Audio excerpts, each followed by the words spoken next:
Hello everyone, my name is Aaron, and what I'm going to be showing you guys here is my DS collection thus far. I got inspired to do these videos from a few other people I've seen on YouTube, Jurassic, Splatter Trigger, Pete Dorr. I'll have links to all their YouTube pages in the description here. But I'm going to try to do this in one part, probably not going to be able to, but we'll see how this goes. So first up, we have Final Fantasy IV for the DS. Final Fantasy IV is hands down my favorite Final Fantasy in the series. I've actually named my dog Cecil because I love the game so much. I have it on the PS1, DS, GBA, and I also have it on the PSP. So moving on from that, we have Metroid Prime Hunters. Pretty fun game. I played the multiplayer a lot with my brother back in high school. I actually never finished the campaign. It actually got a little boring, a little redundant. So, not the best Metroid in the series, but the multiplayer was fun for what it was. I got a few good weeks of gameplay out of it. Next we have Trauma Center, Under the Knife. Now, I actually never really played this game too much. My girlfriend actually played it way more than me. I don't think she ever completed it, but she did put a good amount of time into it.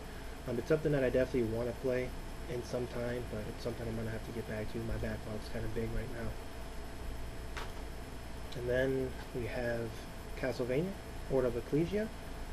This is probably the best Castlevania, at least in my opinion, since the release of Symphony of the Night. It pays homage to that game a lot and has a lot of things from that game.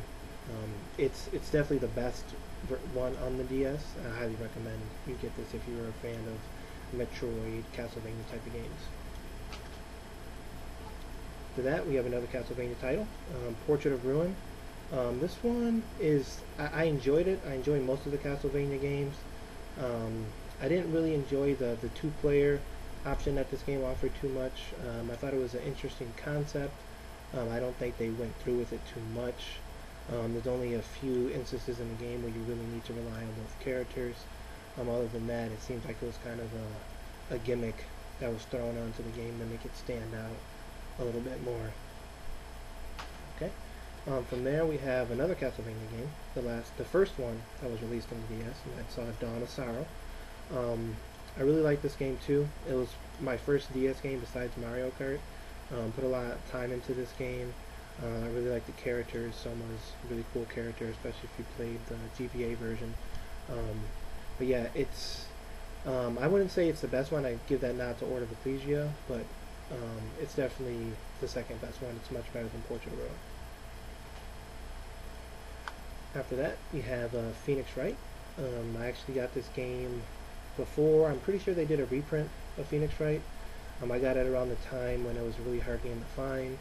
Stumbled upon it in one of my local EV games. Had to pick it up. Played it a lot. Only played it through once, but I did like basically marathon the game and played it a lot. Definitely a great game. Definitely recommend picking it up if you want something that's a little more slower pace. It's a really good story. It is like a point-and-click adventure game. Then we have a Japanese game here. It's Phoenix Wright 2. My girlfriend actually picked this up for me before the American or U.S. release of Phoenix Wright 2. It does have the English subtitles in there, so you can play it because Phoenix Wright games were released on the GBA. So I thought it was pretty cool that the Japanese put this in there, so it made it a lot more import friendly. And since the DS is region free, I was able to import it. I actually have not played it though. When I got it, had a bunch of other things I was doing, school, work, and games, so it's been on the back burner for a while. I do want to play this so I can pick up the other ones on the DS and complete that series. Next, we have another Japanese game here. This is Jump Ultimate Stars. Basically, it's a Smash Brothers clone with characters from Shonen Jump. So you have Dragon Ball Z characters like Goku, then you have characters from JoJo's Bizarre Adventure, characters from One Piece, Bleach, so on and so forth. It's a really fun game.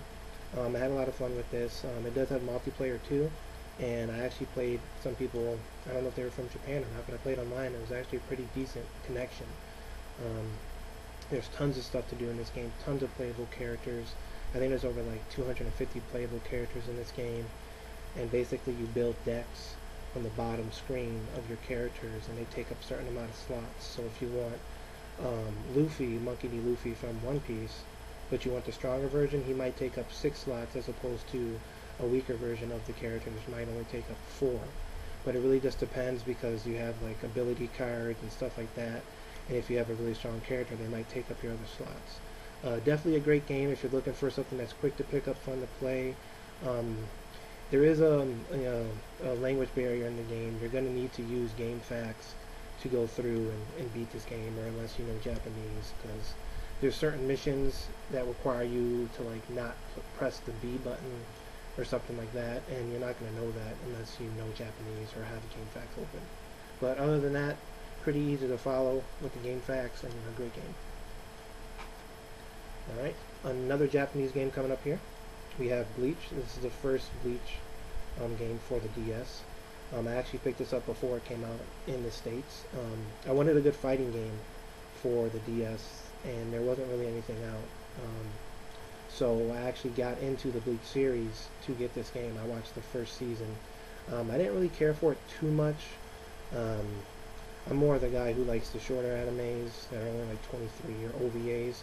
This was a little bit long, so I only watched the first season just so I could be a little bit more familiar with the characters while I played the game. But it's definitely a great fighting game if you're looking for something good. There's been a bunch of other releases for this in the US, so there's later versions that you can get if you're a Bleach fan and you're a fan of fighting games. Alright, next one I have is Os Tatake Oendan. This is the second version for the DS. It's a rhythm-based game. They actually did an American version of this called Elite Beat Agents, which I used to own, but for some reason, I don't even remember. At this point, I sold it. I think the Japanese versions are much better. I enjoy the songs even though I don't understand them. I think the gameplay in this one is really fun.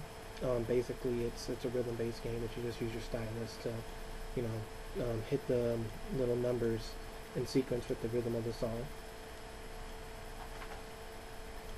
And I also have the first one, Os Tatake Oendan, just the first one. This was the first import game I got when I got my DS. It's definitely one of the best games on my DS. Probably has the most replay value out of most of the games on my DS, and I probably played it the most on my DS. Same rules as number 2 and Elite Beat Agents if you played that. If you played Elite Beat Agents and you liked it, I definitely recommend you going out and seeking this out. You can get it online in most places, Play Asia or whatnot. It shouldn't be too expensive nowadays since it's been out for a good 5-6 years now. Alright, next game we have is On Tamarama. This is another rhythm-based game. I actually purchased this from a friend of mine. So I actually haven't played it.